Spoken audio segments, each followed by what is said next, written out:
B pour ces journées thématiques très bénéfiques et bonjour à toute l'assistance. Ma question pour Dr Berraza. Je suis Dr Habia de Citif Libéral. Merci. Concernant la recommandation 3, il s'agit de l'automesure. Moi, je tiens, bon, ce n'est pas une question, quelques précisions. Les malades ne sont pas assez informés et éduqués pour prendre leur tension artérielle à domicile. D'abord, il y a des conditions inadaptées, ils ne savent pas quand est-ce qu'il faut les prendre. Je ne sais pas dans votre pratique si les malades rapportent des chiffres tensionnels exacts. Concernant l'outillage, vous avez parlé de tensiomètres qui sont adaptés au poignet. Moi, je tombe sur une vidéo pas si loin que ça, à peine 2 jours, où des experts ont critiqué la prise de tension au niveau du poignet, parce que l'outillage est déjà caduque, il n'est pas validé. Bon, on ne tient pas compte de ces données. Deuxième chose, la MAPA. MAPA, c'est le pilier de la prise en charge comment dirais-je, de détecter une hypertension artérielle dans le suivi, Exactement, voilà. Merci beaucoup, merci. De toute façon, j'ai insisté effectivement, c'est à nous, dans le parcours de soins, c'est à nous d'expliquer aux patients, nous, les pharmaciens, les médecins de famille, de prendre sa tension à domicile. L'automesure, donc j'ai montré les relevés, la méthode à utiliser, donc c'est de prendre plusieurs mesures sur 3 jours, 7 jours, des mesures le matin, donc au réveil, parce que c'est le maximum, c'est au lever, au fin de journée, donc le soir. Donc c'est pour ça que l'automesure, c'est par rapport à 2 périodes où la pression elle est plus élevée.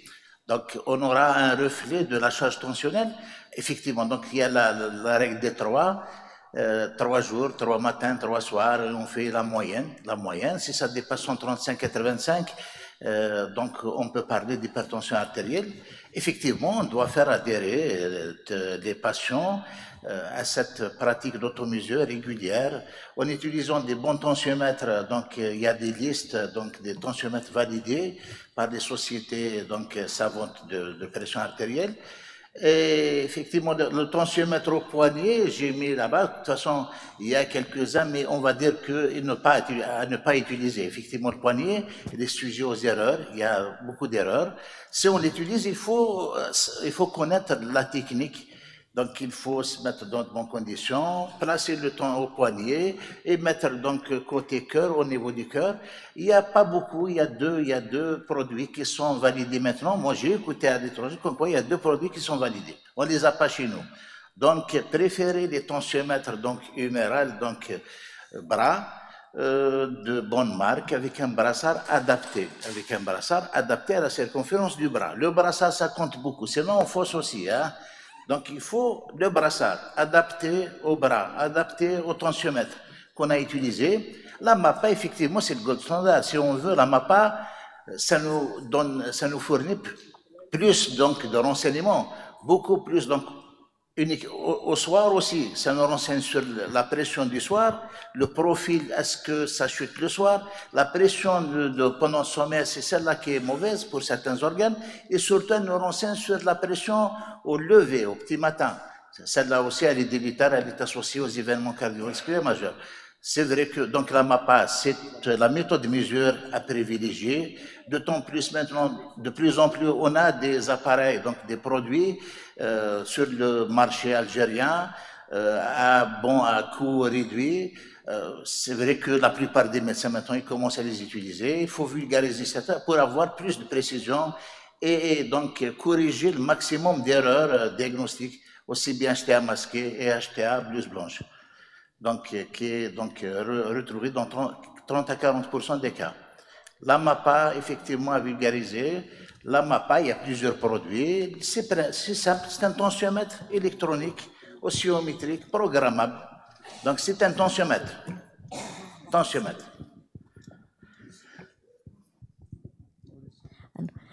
Bonjour, c'est Dr Touati. Je travaille à le PSP de Béjaïa maintenant.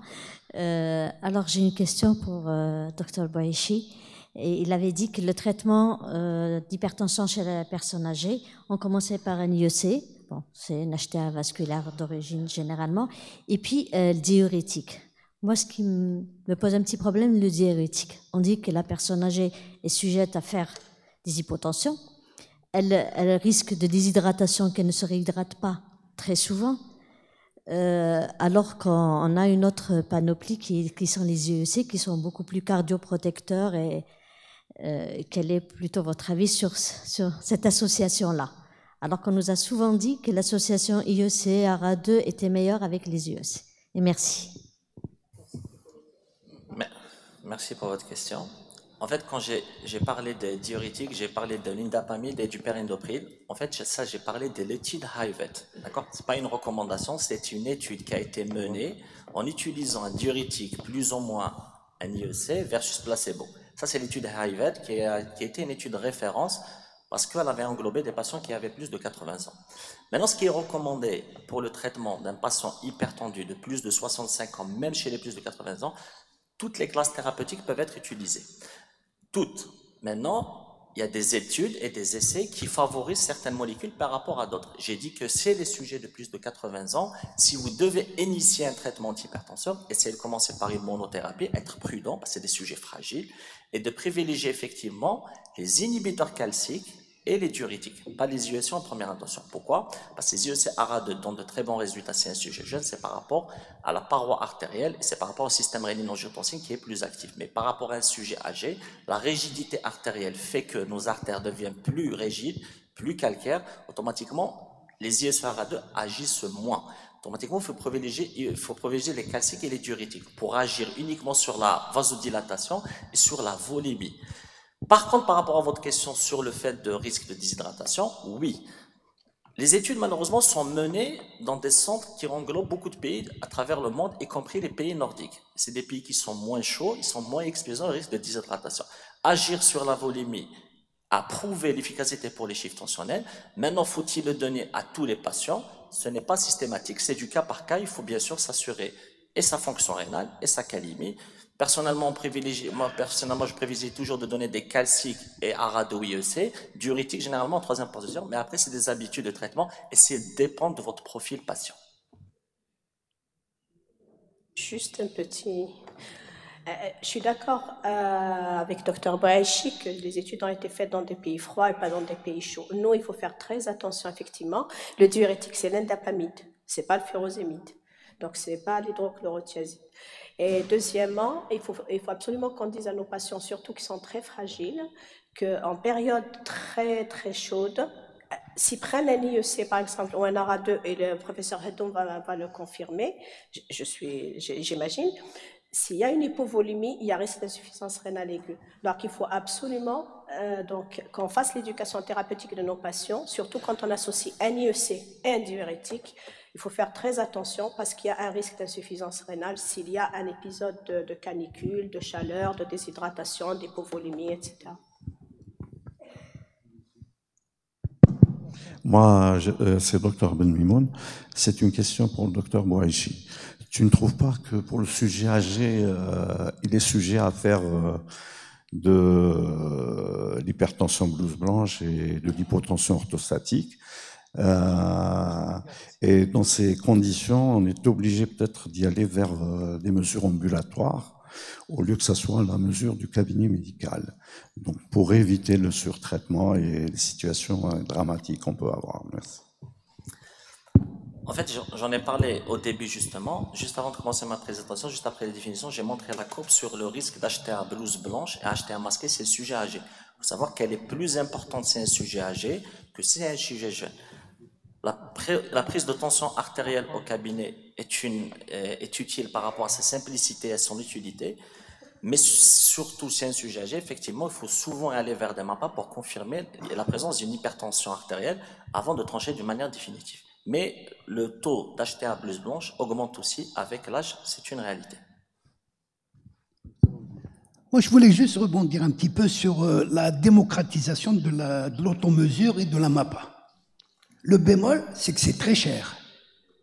Si on veut démocratiser ces deux pratiques, puisque ça va valider le diagnostic de l'hypertension, c'est que c'est des appareils très chers.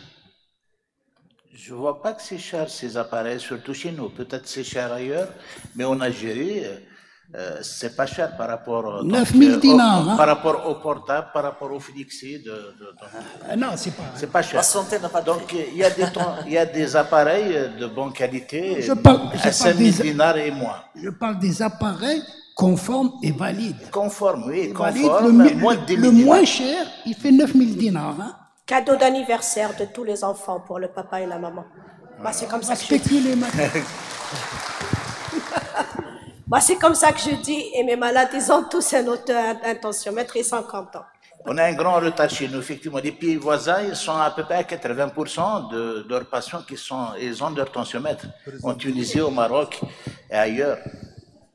Non. Ils ne sont pas chers pour moi. Même la MAPA aussi. Bonjour, c'est Dr Arrache, médecin de la résidence universitaire Eriahen, médecin généraliste. Ma question est à Dr Boish. Vous avez traité l'HTA et sujet âgé. Quelles sont les recommandations si l'HTA chez un sujet jeune, par exemple un jeune de moins de 20 ans? Comme elle est médecin à l'université. Des jeunes. Voilà. Bon, c'est pas trop la thématique du jour, mais je répondrai à votre question. Effectivement, l'hypertension artérielle, c'est un sujet jeune. Elle est très rare. Si vous me dites moins de 20 ans, c'est pratiquement, on est dans l'HTA de l'enfant et de l'adolescent. Pratiquement la plupart des cas, il y a toujours une cause iatrogène, il y a toujours une cause secondaire, à cette maladie. Chez un jeune de moins de 20 ans, il faut chercher une coarctation de la robe, il faut chercher une atteinte rénale et surtout les maladies endocrines, que ce soit une hypercortisolémie, soit une tumeur de surrénale, que ce soit un adénome hypophysaire et bien d'autres maladies. Et souvent, le bilan biologique permet de nous orienter pour rechercher la cause. Donc, première des choses, vous allez effectivement demander une MAPA pour confirmer cette hypertension. Bien sûr, vous allez prendre une tension artérielle ici à l'université, peut-être qu'il est stressé, peut-être qu'il a un examen, etc. C'est pas sûr que c'est une hypertension, ça peut être un effet blouse blanche. Comment la confirmer? C'est une MAPA. Une fois que vous avez fait votre MAPA, vous allez passer au bilan biologique. Le bilan biologique, il y a des orientations qui nous disent que souvent c'est une région secondaire. Si vous tombez sur une TSH basse, vous allez vous orienter vers une hyperthyroïdie. Si vous tombez sur une kaliémie qui est basse, vous allez vous orienter vers des causes endocrines rénales, etc. Mais il faut toujours s'acharner à rechercher une origine secondaire. Le bilan d'extension, on va dire, il est fait soit par un cardio-endocrino ou interniste. C'est une coopération souvent, parfois avec nos amis néphrologues aussi. Mais pour dire que c'est une HTA essentielle, c'est exceptionnel. Quand c'est le cas, il faut malheureusement traiter et commencer toujours un traitement par les inhibiteurs, plutôt les inhibiteurs du système rénino-angiotensine, plus ou moins calciques ou diurétiques. Est-ce qu'il y a des questions pour le professeur Kachnoura? Pour le professeur Kachnoura. Oui.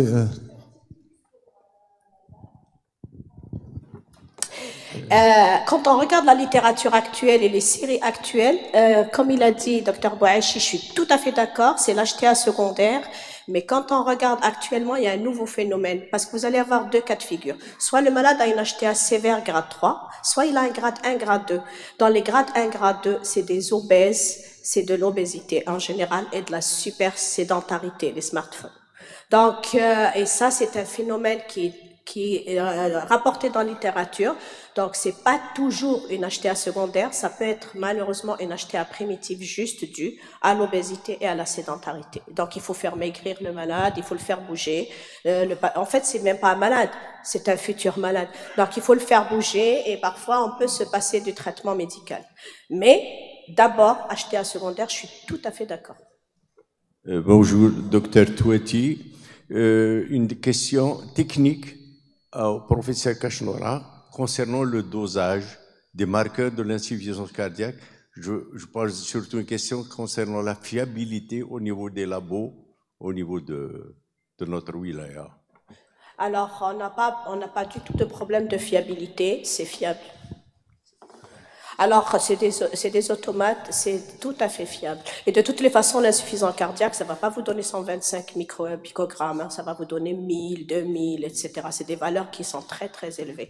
Après, il y a la zone grise, comme tout examen, c'est pas tout, donc c'est pas, il peut y avoir une zone grise. Là, à ce moment-là, il faut demander l'avis à un spécialiste.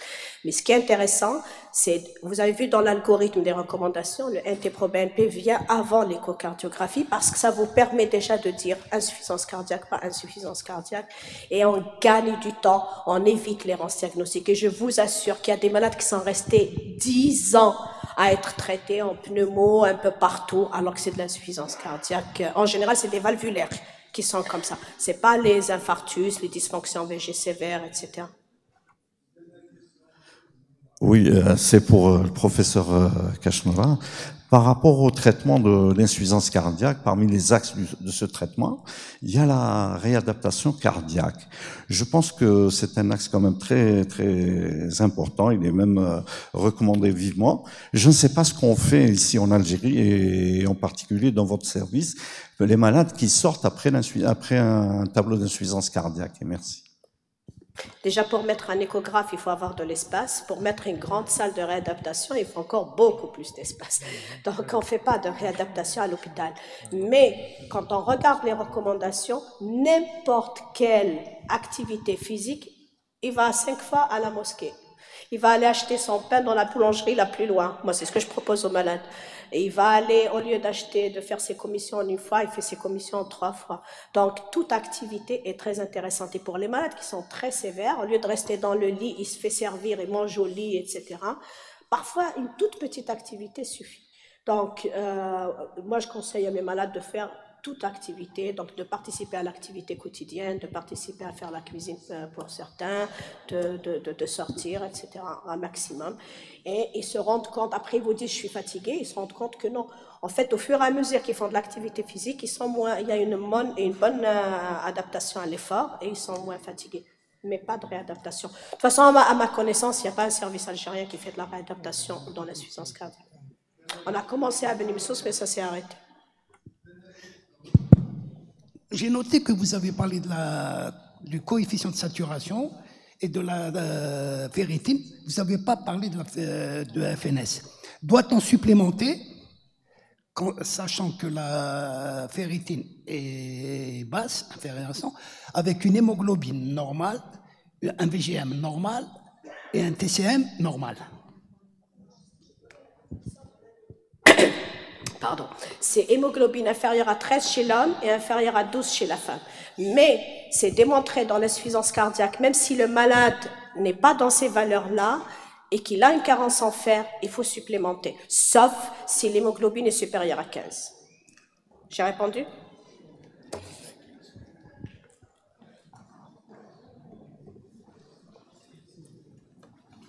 Est-ce qu'il y a d'autres questions pour le professeur? Il faut profiter. Le professeur Kachnoura, on ne la voit pas tout le temps. On aimerait bien avoir des questions pour le professeur Wahi. Des médecins généralistes. Je les invite, les étudiants, les internes. Hein? Pour le professeur Kachnoura. Mazal. Kachnoura? Je voulais poser une question au professeur Wahi. Professeur Kachnoura, je voudrais un avis concernant le traitement de l'insuffisance cardiaque. Dans l'insuffisance cardiaque, c'est-à-dire qu'on parle des fois de différence à utiliser des bêta-bloqueurs. Dans la même classe, est-ce qu'il y a un privilège pour une fraction d'éjection ventriculaire où il y a certaines molécules qui marchent bien, surtout entre 30%, et la fonction d'éjection ventriculaire aux alentours de 40%. Dites-nous un peu sur... Je ne pourrais pas répondre en quelques minutes, il faut 2 heures. Sérieusement, non, après on peut parler en aparté. D'abord, c'est du ressort du cardiologue, si vous permettez. Donc, c'est tout à fait du ressort du cardiologue. Le médecin généraliste, il faut commencer à mettre des diurétiques pour améliorer les symptômes de votre patient. Mais la prescription des autres médicaments, c'est du ressort du cardiologue parce qu'en général, c'est des malades qui ont des 90 de systolique, qui ont des tensions qui sont basses. Donc, en général, c'est des prescriptions en hospitalisation 2 jours minimum ou en hospitalisation carrément conventionnelle. Donc, mais pour vous répondre, je vous ai mis le tableau à titre de principe des bêta-bloquants qui sont validés par les sociétés savantes. C'est pas tous les bêta-bloquants qui sont validés, mais c'est beaucoup plus compliqué. Il faut beaucoup plus de temps parce qu'il y a la FE préservée, c'est un cas particulier. La FE modérément préservée, c'est un cas particulier. Et la FE réduite, c'est un cas particulier. Et dans la FA préservée, il y a plein de sous-cas particuliers. Il y a l'amylose, il y a la maladie de Fabry, il y a l'HTA, etc., etc. Donc, c'est beaucoup, beaucoup plus compliqué que ça. Je ne peux pas vous donner une réponse comme ça très rapidement. Est-ce qu'il y a d'autres questions pour le professeur Keshnoura? Au professeur Wael. Ok. Donc, des questions pour le professeur Wael. Merci pour la communication, des bonnes. Merci. Oui, bonjour tout le monde, c'est Dr Rata. Bon, j'ai une question pour le professeur Wael, donc à propos d'un sujet qui n'est pas vraiment assez détaillé dans le congrès d'aujourd'hui, mais c'est à propos des inhibiteurs de SGLT2 dans la prise en charge de l'insuffisance cardiaque et du diabète en même temps. Donc, est-ce que ma question exacte, c'est à partir de quel moment on doit instaurer cette éventuelle thérapeutique? Et la deuxième question, est-ce que vous avez une vision sur les intentions de nos organismes d'assurance maladie dans la participation de cette thérapeutique dans le cadre d'ALD, d'affection à longue durée? Parce que là, en Algérie, apparemment, on n'a pas assez de molécules. Il n'y a que le Forxiga qui est commercialisé, mais avec des prix vraiment très élevés.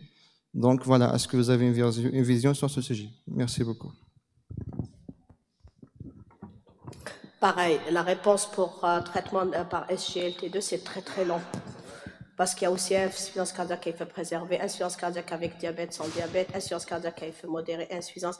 Juste retenez que les inhibiteurs du SGLT2 sont indiqués dans tous les phénotypes d'insuffisance cardiaque et qu'il y ait ou qu'il n'y ait pas de diabète. Première réponse. La deuxième réponse, et même quand il y a une insuffisance rénale, puisque maintenant c'est validé, sauf quand il y a une clearance qui est très basse. Un débit de filtration glomérulaire, pardon, il faut que je parle correctement, il y a un écho, donc qui est très basse. Alors en Algérie, on a l'AMM uniquement chez le malade qui est diabétique. On n'a pas l'AMM chez le malade qui n'est pas diabétique. Donc, les autorités sanitaires algériennes nous permettent de l'utiliser uniquement dans l'insuffisance. Mais les recommandations internationales, c'est la réponse que je vous ai donnée initialement. Alors, pour prise en charge, pas prise en charge, ça ne dépend pas du médecin.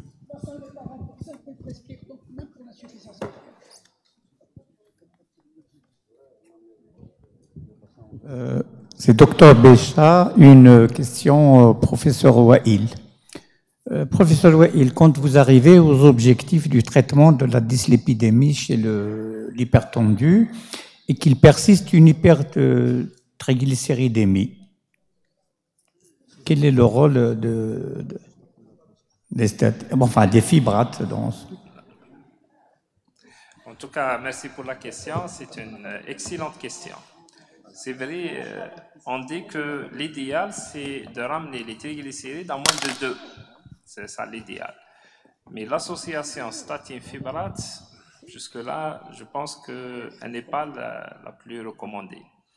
Ça veut dire, donc, c'est vrai, il y a d'autres molécules qui peuvent peut-être être associées après un bilan, ce qu'on avait dit, par la recherche d'une cause à l'hypertriglycéridémie, après une recherche d'un syndrome métabolique, après une recherche d'un diabète.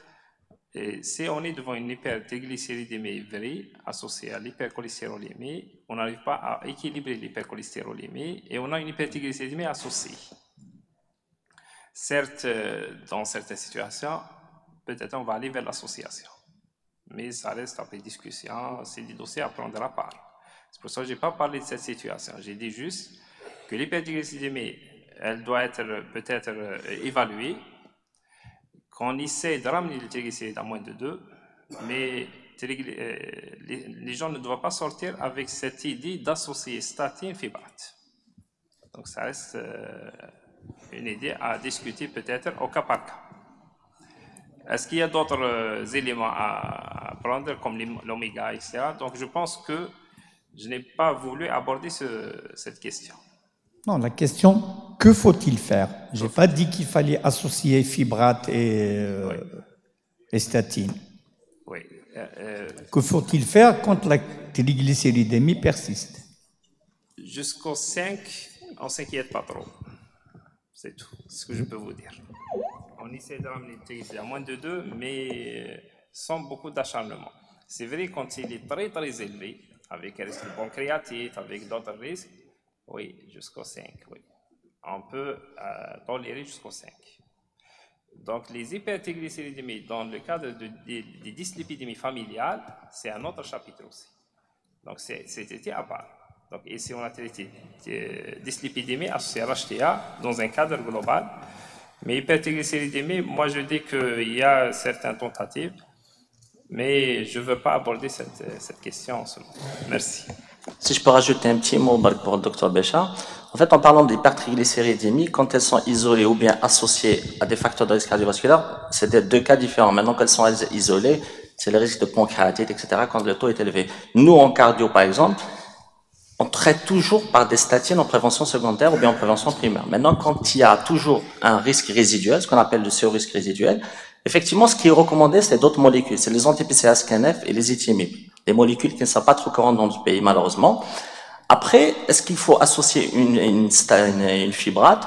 Dans les recommandations, c'est tombé en disgrâce. C'est-à-dire que ce n'est plus une classe 1 ni une classe 2A, c'est devenu une classe 2B. C'est quoi une 2B? Ça peut être considéré. Ce n'est pas contre-indiqué, mais c'est pas toujours recommandé. On peut l'utiliser dans des cas extrêmes, mais de préférence associer un anti-PCSK9 ou bien les éthymibes à la statine, et bien sûr avec les règles hygiéno-diététiques. Merci, Dr Bouachi. Une dernière question. Juste une petite précision pour hypertriglycéridémie et hypercholestérolémie. Donc, c'est juste pour compléter. Moi, ce que je pense, que quand vous avez, en dehors des hypertriglycéridémies familiales, etc., ça c'est des cas particuliers, quand vous avez une association, une hypertriglycéridémie qui est très importante, c'est un diabète qui est déséquilibré. Soit il est mal diagnostiqué, il n'est pas diagnostiqué, soit donc équilibrant le diabète, les triglycérides en général diminuent. Donc à ce moment-là, on peut mettre un fibrate tout seul. Et puis après, une fois qu'on a baissé les triglycérides, puisque l'effet protecteur de l'hypertriglycéridémie, c'est maintenant, il y a un risque de pancréatite. Mais le cholestérol, c'est à moyen et long terme. Et donc, eux, on introduit statine après. Mais moi, je pense qu'il ne faut pas associer statine et fibrate. Professeur Waïl, moi, je voudrais vous poser deux questions rapidement. Pour les sujets profil très hétérogène. Bon, qui dit obésité ne veut pas dire automatiquement syndrome métabolique. Seulement ces sujets-là, pour les classer sur l'échelle de risque cardiovasculaire. Est-ce que vous utilisez comme facteur déterminant le score calcique, d'une part. Deuxièmement, concernant le risque résiduel des événements cardiovasculaires, bien qu'on ait toujours utilisé à des doses optimales de fibrate, de statine et toutes les molécules utilisées, il y a toujours ce risque résiduel. Qu'en pensez-vous? Merci beaucoup pour ces deux questions. C'est vrai, par rapport à la première question, score calcique.